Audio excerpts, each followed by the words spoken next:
Buongiorno visitatori della mostra Otto e la Shoah dell'arte, Endarte Kunst, arte degenerata, che sarà a Venezia, Giardini della Biennale, dal 28 di ottobre al 19 novembre. Mostra organizzata da Cristiani per Israele Italia. Io sono la curatrice, sono Edda Fogarollo, docente di storia e didattica della Shoah, in collaborazione di Open Art House di Ivrea, in provincia di Torino. Lo scopo di questa mostra è quello di far conoscere delle pagine di storia non molto ricordate o non molto commemorate. E quali sono?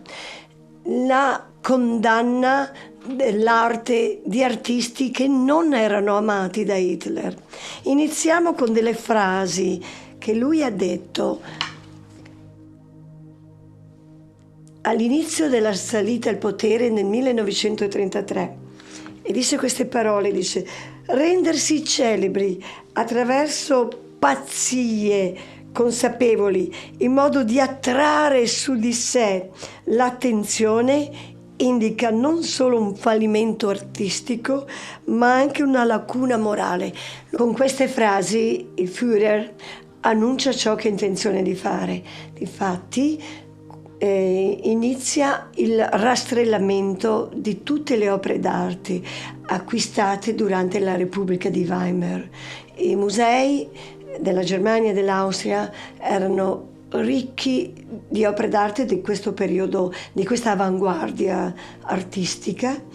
Il rastrellamento avverrà negli anni successivi, nel periodo successivo, con il programma di distruggere tutta questa arte ritenuta degenerata, non voluta dal regime, perché non aveva l'espressione e la qualità artistica voluta dal Führer.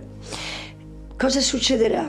Contemporaneamente verrà organizzata questa grande mostra dell'arte germanica, la grande mostra dell'arte germanica, e verrà organizzata da Adolf Ziegler, un artista considerato artista amato e molto lodato e cercato da Hitler, ma sarà anche l'ispiratore dell'arte degenerata, dell'Entartete Kunst. Adolf Ziegler sarà colui che dà l'ispirazione, che dà il suggerimento, oltre a Goebbels, Ministero della Propaganda, di collezionare, di raccogliere tutte queste opere per poi deriderle, distruggerle e liberare la Germania da questo pensiero malato artistico. Il 18 luglio 1937 sarà l'inaugurazione, la grande inaugurazione dell'arte tedesca, dell'arte germanica, e il giorno successivo nel Museo di Archeologia, un museo molto stretto, molto buio, proprio per dare anche nell'allestimento un timbro ufficiale di negatività, di bruttezza, verrà inaugurata Entartete Kunst, dove milioni di tedeschi si recheranno per poi aderire al pensiero del regime.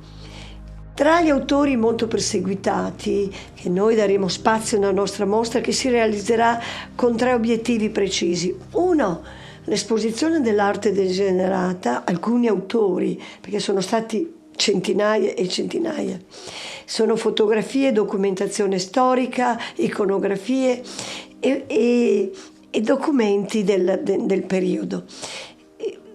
Una sala verrà dedicata a Otto Freundlich, questo ebreo così odiato dal regime, e il suo nel catalogo della prima mostra verrà usata la sua scultura, l'uomo nuovo che non rappresenta il modello tedesco, il modello ariano, la bellezza tedesca, ma bensì la bellezza di un uomo primitivo, e verrà usato con la copertina. Noi avremo nella mostra anche la copertina, avremo questa riproduzione di questa copertina del catalogo della prima arte degenerata dell'uomo nuovo, ma avremo nella sala dedicata a Otto Freundlich anche un'interpretazione moderna dell'uomo nuovo, proprio per dare vita a questo autore che è nato nel 1878,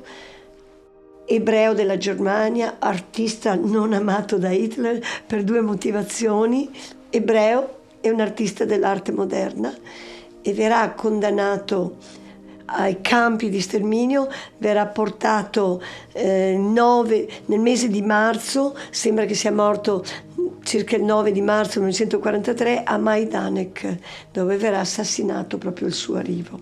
Quindi noi nella nostra mostra desideriamo dare voce a quest'uomo che è stato il padre dell'arte moderna, ma anche agli altri pittori e artisti condannati dal regime, tra cui ci sarà Lazare Segal, Marc Chagall e altri artisti, tra cui Emile Nolde, Kirchner, il quale, non di origine ebraica, ma non amato nemmeno lui da Hitler, il regime gli distruggerà 650 opere e lui si suiciderà a Davos nel 1938, proprio dal dolore, lo ha recato uno stato di pazzia, e morirà.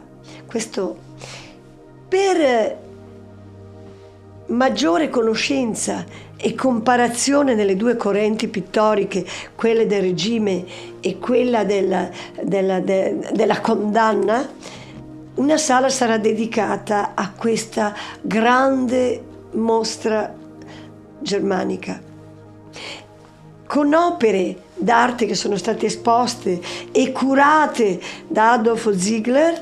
Tutti artisti e favoriti dal regime hanno esposto. È iniziata nel 1937, il 18 luglio, il giorno prima dell'arte degenerata, in un bellissimo palazzo a cui verrà fatta molta pubblicità. Lo scopo è di compiacere al regime con l'arte, quindi sono riprodotte famiglie, soldati che vanno alla guerra, famiglie, madri che hanno i loro bambini, ma è un'arte povera di ricerca e povera di novità, di avanguardia. Ma questo era il pensiero che il regime voleva dare: mantenere e innalzare il pensiero nazionalsocialista nella popolazione tedesca, mentre tutto il resto viene condannato. Uno spazio verrà dato anche all'interpretazione dell'uomo nuovo, che è un po' il soggetto nostro.